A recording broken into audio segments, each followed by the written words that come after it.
بسم اللہ الرحمن الرحیم نحمده ونصلی علی رسولہ الکریم اما بعد بسم اللہ الرحمن الرحیم۔ عزیز طلبہ، آج ہم کنز الدقائق حصہ دوم سبق نمبر 354 شروع کر رہے ہیں۔ اس سبق میں ہم فصل فی مسائل شتیٰ سے متفرق مسائل پڑھیں گے۔ عزیز طلبہ، تو آتے ہیں کتاب کی طرف۔ سب سے پہلے ہم عبارت پڑھتے ہیں: وَلَوْ أَخَذَ غَرِيمَهُ فَنَزَعَهُ إِنسَانٌ مِّن يَدِهِ لَمْ يَزْمَنْ فِي يَدِهِ مَالُ إِنسَانٍ فَقَالَ لَهُ سُلْطَانٌ ادْفَعْ إِلَيَّ هَذَا الْمَالَ وَإِلَّا أَقْطَعُ يَدَكَ أَوْ أَضْرِبُكَ 50 فَدَفَعَ لَمْ يَزْمَنْ وَضَعَ مِنْجَلًا فِي الصَّحْرَاءِ لِيَصِيدَ بِهِ حِمَارَ وَحْشٍ وسمى عليه فجاء في اليوم الثاني ووجد الحمار مجروحا ميتا لم يؤكل كره من الشاة الحياء والخصية والغدة والمثانة والمرارة والدم المسفوح والذكر ونخاع الصلب للقاضي أن يقرض مال الغائب والطفل واللقطة۔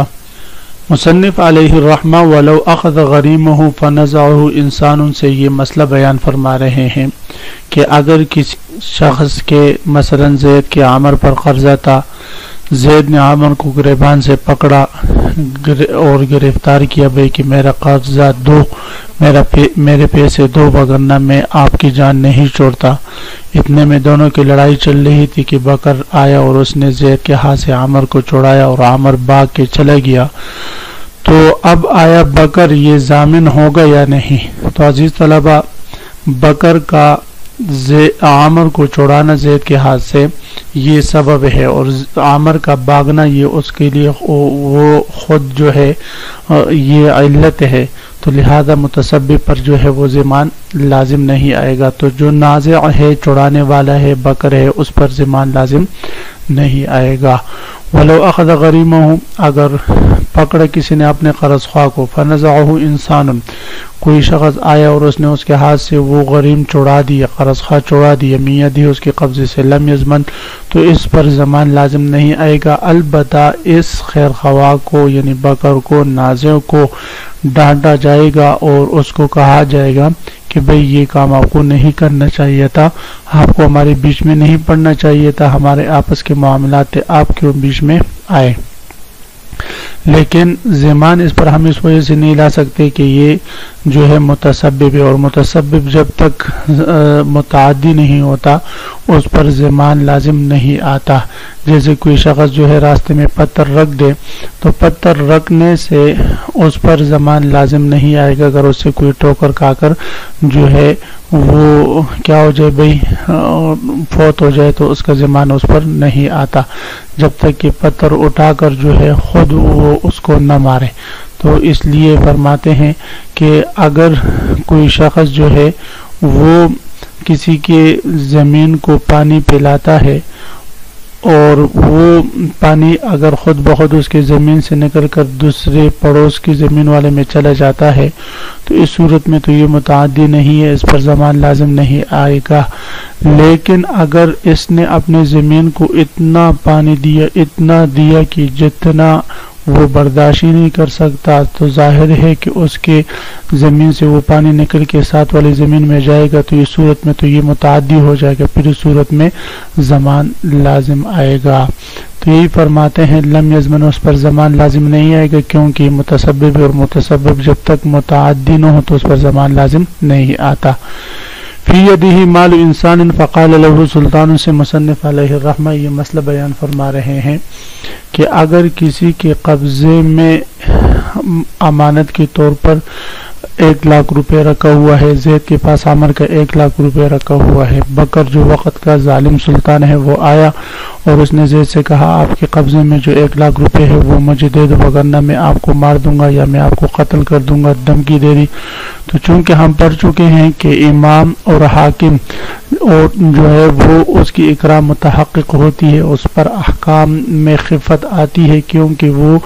اکراہ کو لاگو کر سکتا ہے۔ تو اس صورت میں اگر مودع ڈر کر اپنی جان یا مال یا کسی عضو کی حفاظت کے لیے وہ ودیعت کا مال دے دیتا ہے وقت کے بادشاہ کو،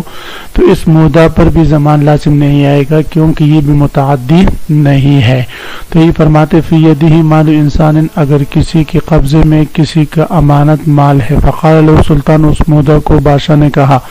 ادفع الی ھذا، یہ امانت کا مال میرے حوالے کر دو، والا اقطع یدک، وگرنہ میں تیرے ہاتھ کاٹ دوں گا، او اضربک 50، یا میں تجھے 50 کوڑے لگاؤں گا۔ یعنی دھمکی ایسی دے جس دھمکی کو وہ برداشت نہ کر سکتا ہو۔ اگر ویسی دھمکی دے دے بھئی کہ کل تک مجھے مال دے دو، وگرنہ میں جو ہے آپ کا راستہ بند کر دوں گا، یہ کر دوں گا، وہ کر دوں گا، تو یہ کوئی دھمکی نہیں ہے۔ باقی کل تک اس کے پاس پیسے تو ہے، وقت تو ہے، وہ جا کر وہ پیسے اس کو مودع کو دے سکتا ہے۔ فدفع، تو اس صورت میں اگر مودع نے مال دے دیا، لم یضمن، تو ضامن نہیں ہوگا کیونکہ یہ متعدی نہیں ہے۔ وضع منجلا في الصحراء ليصيد به حمار وحش وسمى عليه فجاء في اليوم الثاني۔ اس عبارت میں یہ مسئلہ بیان ہو رہا ہے۔ منجل کہتے دارنتی کو، جس سے گھاس وغیرہ کاٹا جائے، لیکن یہاں پر اس کا معنی جو ہے وہ جال سے کریں، کوئی جال وغیرہ جس کو پشتوں میں کوڑکے کہتے ہیں۔ اگر کسی نے یہ جال وغیرہ بچھا دیا یا جو ہے شکار کو پکڑنے کے لیے کوئی آلہ وغیرہ فٹ کر دیا اور اس میں بسم اللہ بھی پڑھا، پھر اگر یہ جال فٹ کر کے چلے گیا اور اگلے دن آ کر دیکھتا ہے کہ اس میں وحشی گدھا جو ہے وہ مرا پڑا ہوا ہے، تو یہ وحشی گدھا مردار سمجھا جائے گا اور اس کو نہیں کھایا جائے گا۔ کیوں بھئی؟ وجہ یہ ہے عزیز طلبہ، یہ بات یاد رکھیں کہ جب شکاری جال رکھتا ہے شکار کے لیے یا جو ہے کوئی آلہ وغیرہ فٹ کرتا ہے، تو اس آلے میں کوئی تیز داریدار چیز ہونا ضروری ہے، جس داریدار چیز سے اس شکار کو زخم آ جائے اور ذبح اضطراری متحقق ہو جائے۔ تو اب ہم دیکھیں گے کہ اس دارنتی نے اس کو زخمی کیا ہے، یعنی اگر زخمی کیا ہو تب تو یہ حلال ہونا چاہیے، لیکن پھر چونکہ فقہاء نے لکھا ہے کہ ذبح اضطراری اس صورت میں قابل قبول ہوتی ہے اور ذبح اختیاری کی جگہ لیتی ہے کہ جب شکاری مسلسل اس شکار کے پیچھے لگے اور اس شکار کی جستجو اور اس شکار کے شکار کرنے سے وہ غافل نہ ہو۔ اگر وہ غافل بیٹھ جاتا ہے، جس طرح کہ یہاں پر مصنف علیہ رحمہ فرماتے فجاء فی اليوم الثانی، یہ آرام سے جا کر غافل ہوا، اگلے دن آ کر دیکھتا ہے، تو یہ پھر اس صورت میں ذبح اضطراری کام نہیں آتا۔ ہو سکتا ہے کہ یہ اس کو ذبح اختیاری کا موقع مل جاتا ہے، ذبح اضطراری تو ایک اضطرار کی صورت میں ہوتا ہے، تو اس لیے فرماتے ہیں کہ اس کے یہ شکار اگلے دن اگر یہ وحشی گائے وغیرہ پکڑا ہو اس نے، تو یہ جو ہے اس کے لیے حلال نہیں ہوگا، بلکہ یہ نتیحہ متردیہ کی طرح ہوگا، جس کا گلا گونڈ دیا گیا ہو تو وہ حلال نہیں ہوتا۔ تو فرماتے وضع من جلن، کسی شخص نے وحشی شکار وحشی حمار پکڑنے کے لیے اپنا شکنجہ گاڑ دیا، فی صحرا میں لیصید بھی حمار وحشن، تاکہ اس کے ذریعے وہ حماری وحشیش کا شکار کر سکے، وسمى علیہ، اور اس پر اس نے بسم اللہ الرحمن الرحیم بھی پڑھا، فجاء فی اليوم الثانی، اگلے دن وہ آیا، بیچ میں غفلت ہوا، یہ قید احترازی ہے، اگر اگلے دن نہیں آیا بلکہ مسلسل اس کے انتظار میں بیٹھا رہا کہ آئے گا اور پھنس جائے گا پھر میں پکڑوں گا، تو اور پھر مرا ہوا پالے تو اس صورت میں حلال ہے، لیکن اگلے دن آیا، وجد الحمار مجروحا میتا، اور گدھے کو اس نے زخمی پایا اور مردار پایا، زخمی تو تھا لیکن مردار تھا، لم یؤکل، تو نہیں کہا جائے گا، اس لیے کہ بیچ میں اتنا وقت اس کا غفلت کا گزرا ہے، لہذا یہ نہیں کہا جائے گا۔ کرہ من الشاة الحیاء والخصیۃ والغدۃ والمثانۃ والمرارۃ والدم المسفوح۔ یہاں سے مصنف علیہ الرحمہ 8 چیزیں ذکر فرما رہے ہیں، ان 8 چیزوں کا جانور میں سے کانا استعمال کرنا یہ حرام ہے، ناجائز ہے۔ یہ یعنی جانور جو مذبوحہ ہو اس کے اعضاء میں سے 7 اعضاء ایسے ہیں کہ جو ذبح کرنے سے بھی حلال نہیں ہوتے،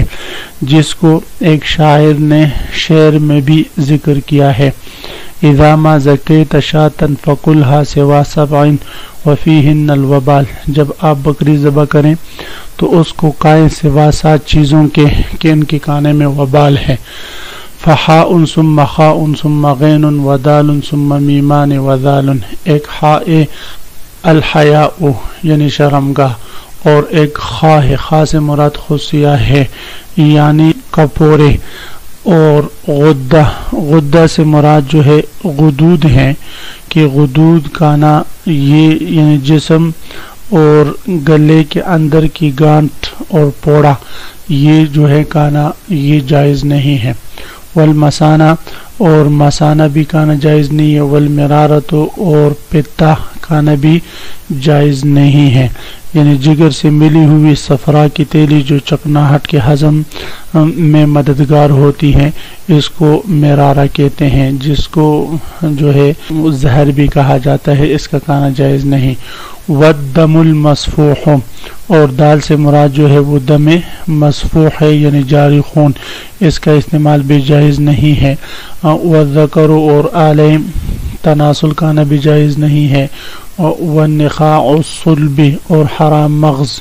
دودھ کی طرح ایک سفید ڈوری ہے، پیٹ کی ہڈی یعنی ریڑھ کی ہڈی کے اندر کمر سے لے کر گردن تک ہوتی ہے، یہ کھانا جائز نہیں ہے۔ اور ان چیزوں کے کھانے سے ممانعت اس لیے ہوئی ہے کہ طبیعت ان چیزوں سے کراہت یعنی گن محسوس کرتی ہے۔ البتہ خون کی حرمت چونکہ نص سے ثابت ہے، لہذا خون کا کھانا حرام ہے، باقی چیزوں کا کھانا مکروہ تحریمی ہے، لیکن یاد رکھیں عزیز طلبہ کے فقہاء کے ہاں مکروہ تحریمی بھی حرمت ہی کے درجے میں ہوتا ہے۔ تو یہ چیزیں جو ہے کھانا یہ مکروہ تحریمی ہے۔ کل گویا کہ مصنف علیہ الرحمہ نے یہ 7 چیزیں ذکر کی ہیں۔ الحیاء یعنی کنغرے جیسے پشتوں میں کہتے ہیں، شرمگاہ، والخصیت، اور کپورے، والغدت، اور غدود، مسانت، اور مسانہ۔ تو ان کی حرمت پر دلیل آپ صلی اللہ علیہ وسلم کی حدیث شریف حضرت مجاہد رحمہ اللہ تعالیٰ سے روایت ہے، وہ فرماتے کرہ رسول اللہ صلی اللہ علیہ وسلم من الشاۃ الذکر والانثیین والقبل والغدۃ والمرارۃ والمسانۃ والدم۔ امام صاحب رحمہ اللہ تعالیٰ فرماتے ہیں کہ الدم حرام، کہ خون حرام ہے، وہ اکرہ الستۃ، اور چیزیں جو ہے انہوں نے مکروہ قرار دی ہے، اور خون حرام اس لیے کہ اس کی حرمت جو ہے وہ نص سے ثابت ہے۔ باقی انہی چیزوں کو ملا مسکین رحمہ اللہ تعالیٰ نے اپنے شعر میں بند کیا ہے، یہ شعر یاد ہو جائے تو ان کا یاد کرنا آسان ہو جاتا ہے۔ وہ شعر کیا، اذا مزکیت شاطا فکلھا سوا سبع وفیہن الوبال، فحاء، حا سے مراد جو ہے وہ حیاء ہے یعنی شرمگاہ، ثم خاء، خا سے مراد جو ہے خصیہ ہے، ثم غین، غین سے مراد غدہ ہے یعنی غدود، ودال، پھر دال ہے، دال سے مراد دم مسفوحہ ہے، ثم میمان، پھر 2 میم ہے یعنی مثانہ اور مرارہ، وزال، اور زال ہے، زال سے مراد ذکر ہے۔ انہوں نے 6 ذکر کیے ہیں۔ والنخاع الصلب، اور حرام مغز، یہ مصنف علیہ الرحمہ نے 7 چیز ذکر کی ہیں، اور بعض کنز کی کتابوں میں یہ مذکور نہیں ہے، لیکن بہرحال یہ بھی ان حرام اور مکروہ چیزوں میں داخل ہیں۔ للقاضی ان یقرض مال الغائب والطفل، اس عبارت میں مصنف علیہ الرحمہ یہ مسئلہ بیان فرما رہے ہیں کہ اگر قاضی نے اپنے ولایت کے طور پر غائب شخص کا مال اپنے قبضے میں لیا ہے یا بچے کا مال اس کے قبضے میں ہے، تو قاضی کے لیے جائز ہے کہ کسی ضرورت مند کو صغیر کا مال کہ ابھی تک اس کو ضرورت نہیں ہے قرض کے طور پر دے دے،